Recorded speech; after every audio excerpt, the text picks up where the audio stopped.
name is Ottestad. I'm one of the Anesthesia Pain Physicians at Stanford University Hospital and Clinics, and where I also did my training, residency, and fellowship, finishing in 2008.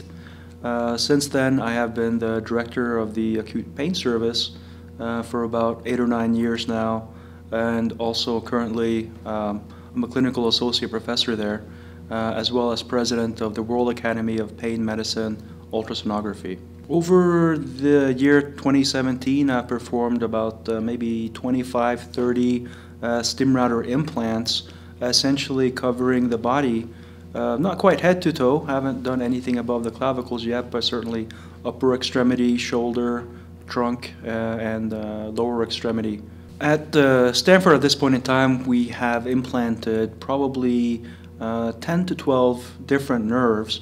I think some of the most common indications have been pain to the bottom of the feet with implantation of tibial nerve stimulators, as well as neuralgia paresthetica with implant of lateral femoral cutaneous stimulators. Also multiple suprascapular nerves, ilioinguinal and genitofemoral nerves, and in the lower extremity, saphenous, sural, including both medial and lateral sural cutaneous, perineal, and as I mentioned, the tibial nerve as well. At this point in my practice, the clear best indication for peripheral nerve stimulation, in this case StimRouter, is anyone with a mononeuropathy. The vast majority of these patients are patients who've been exposed to surgery or trauma, where there was some discrete injury to one specific nerve. If we can then figure out exactly where that nerve injury is located, then we have a fantastic target for nerve stimulation. What I've learned is StimRouter has really been helpful for every neural target I've tried. That includes small cutaneous sensory nerves, and that includes larger motor nerves. One of the initial questions I had with the device is, am I able to capture paresthesia and analgesia without activating the motor function of any of these peripheral nerves? And that certainly seems to have been the case with the first 25 or 30 implants. A second point is I've learned that in general the final lead works better when I see them back after 2 weeks of healing than it does in the operating room. So I've made some minor changes to my technique in order to speed the time in the operating room, because I can now trust that the lead will actually work when that patient returns, and I don't have to spend too much time trying to fine-tune it. In terms of outcomes, we do have a very extensive questionnaire we use at Stanford called Quire, which takes into account all the various domains of their patient experience, including mental and physical. At this point, we are still gathering data for that, but at some point in the future, we do hope to analyze it, look at patient outcomes across all these various domains. For now, we are really doing the more basic things, such as looking at the patient's activity level and pain scores. I would say my personal experience is patients have anywhere between 50 and 100% pain relief.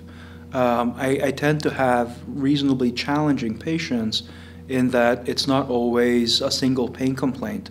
Often they have multiple pain complaints, so when that happens, it's hard to get everything down to zero. But certainly for people who have more isolated pain that is fully treated by the StimRouter, I think those people tend to approach 75 to 100% pain relief, whereas the folks who have more diffuse pain come closer to maybe the 50% mark. But any patient I've had where the implant reached the correct target and stayed on that correct target has been extremely happy with their own outcome. And most impressively is doing the implant for a patient with foot pain, and when I see them for their first follow-up after device activation, for example, they'll bring me cookies and tell me that they managed to stand and bake for 4 hours. So as far as I'm concerned, that's a great functional outcome for that patient that they actually proved to me with explanations of their physical status. One of my favorite patients is actually a police officer I treated over the summer of 2017. She unfortunately had a motorbike accident and suffered multiple wrist fractures and developed an extremely painful radial neuralgia. As you can imagine, it's challenging to ride a motorcycle with nerve pain in your hand, but more importantly, it's extremely challenging and likely unsafe to carry and use a weapon, a handgun, with that type of arm injury. Also, one thing that's very pertinent for this particular patient is the fact that we can't really use any sort of medication management that would influence cognition. In her case, I distinctly remember doing the actual radial nerve implant with her. She was completely wide awake. IV was only used to give some antibiotics, and local anesthesia was sufficient to place that electrode.